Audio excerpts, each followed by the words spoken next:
businessman, entrepreneur, my friend, and he has my support. He's running for sheriff. Thank you. Woo! BluePimber.com. Yes. Thank you so much for having me, guys. I really appreciate it. This really means a lot to me. By the way, this is probably the loudest I've ever spoken in a library. I feel like someone's gonna walk in and go like this to me. Yeah. But thank you guys for taking time out of your day-to-day to be here in support of our country and support of our community. This is not the first time I've been involved in politics. I've been supporting Republican candidates for a number of years now.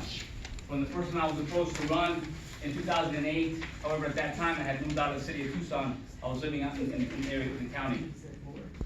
I've supported Ruth McClung, I supported Tanner and Fernando and a bunch of others. I supported Mariano. A lot of people have run for office. So I do it from the bottom of my heart. I have a confession to make. I was born a Democrat. Okay, right? Why do I say that? I'm an immigrant from Mexico, and I came here when I was 4 years of age. As a child, I would listen. My mother would listen to Mexican talk radio, and on talk radio, they literally talk about how Republicans, as a child, they would talk, this is what they say. Los republicanos no quieren a los mexicanos. Republicans do not like Mexicans. Los republicanos no quieren a los pobres. Republicans do not like poor people. And then one day, I'm a child, now I'm about 10, and Ronald Reagan is running for office. Okay, right? So I'm listening to that, and Ronald Reagan is speaking, and he's speaking from my heart, and right here. Like, what he's saying is not what they're saying on the radio. And I started really putting things together and realizing exactly where I stood on the political spectrum, even as a 10, 11-year-old kid. And then 9/11 happened. And when 9/11 happened, the literal line of the sand was really drawn for me. I knew exactly where I stood in terms of love for my country. At the age of 19, I became a U.S. citizen dressed in my United States Army Class A uniform. Okay, I showed up, and I already submitted my paperwork a year ago, before that. It takes a while, you gotta earn your spot. I believe that. And I get in there, and they take me back. I waited 8 hours that entire day that day. But they rushed me through, and Judge Marquez calls me in one day, asked me a few questions. I got the answers right, I guess. He told me to raise my right hand, and I was sworn in as U.S. citizen. Right on. And I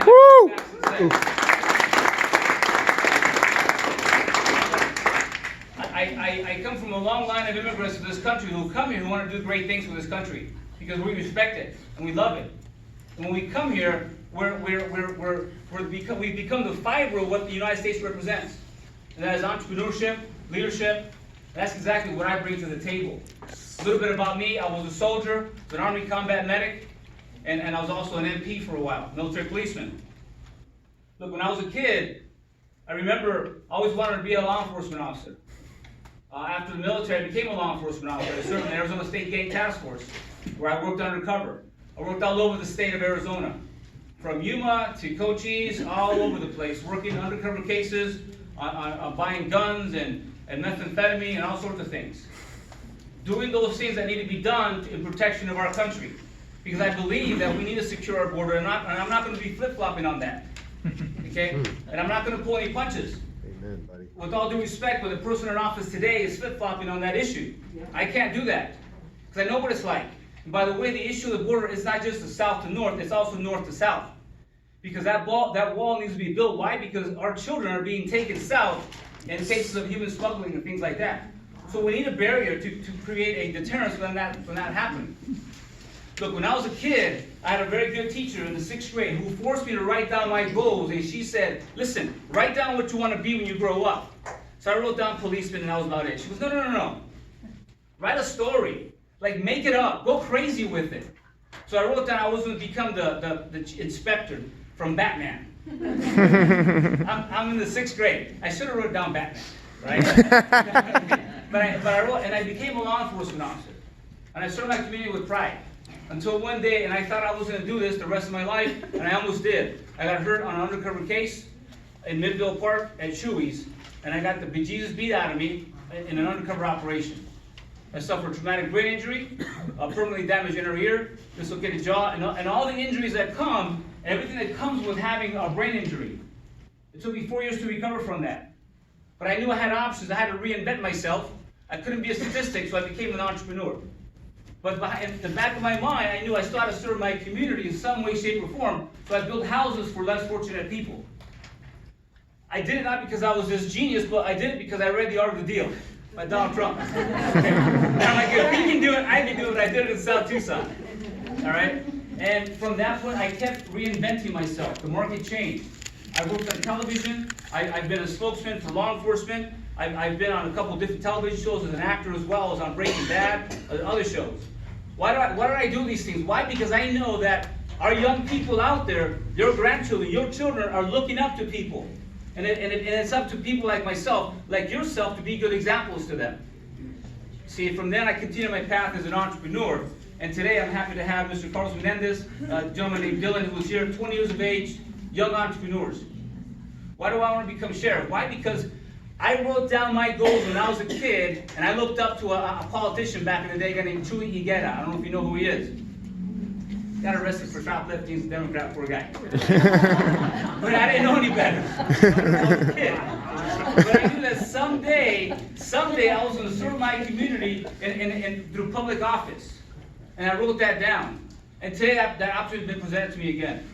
Why? Because I love the men and women in uniform. Whether they be soldiers, or whether they be firemen, or they be cops, or deputies, or whatever they may be. I bleed blue. And little known secret, I retired from law enforcement because I got the bejesus beat out of me by police. Those things happen. But I love those guys. It was a mistake. These things shouldn't happen. This is why we need someone in office as a sheriff to not only uphold the Constitution, not flip-flop on issues regarding the wall, not flip-flop on issues regarding our Second Amendment, things like that. We need someone who's going to stick his or her neck out in defense of our Pima County residents, in defense of our men and women who serve proudly in uniform. They're not superheroes, but they don't wear a cape. They wear boots, they put on their duty belt and body armor and their badge. And they serve proudly, but today, on the east side, out in Catalina, the response times are about 8-9 minutes long. And that's just to respond to your calls for service. Imagine if I'm a deputy in harm's way and I need backup, and the guy's not showing up for 9 minutes. That's not good. Why did this happen? Because money was taken away from Pima County Sheriffs, given back to the Board of Supervisors, and what's happened since then, there's been a lack of deputy academies run through because of the decisions made by the current sheriff.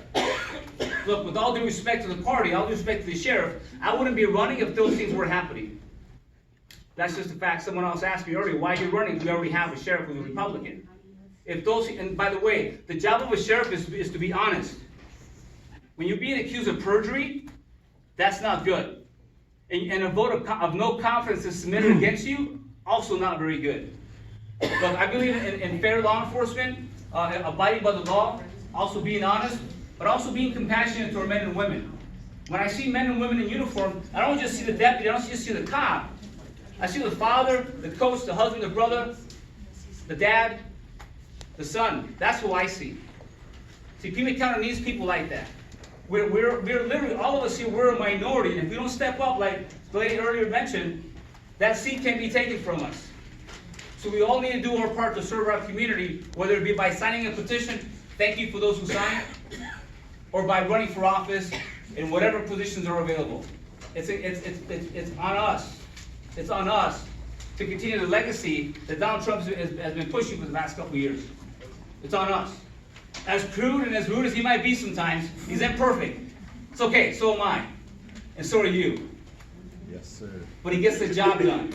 And I want to get the job done. But I can't do it by myself. I have to do it with support of people like yourself. And it's a tough deal. The gentleman back there, getting signatures is not for the faint of heart. You got to go out there and do it.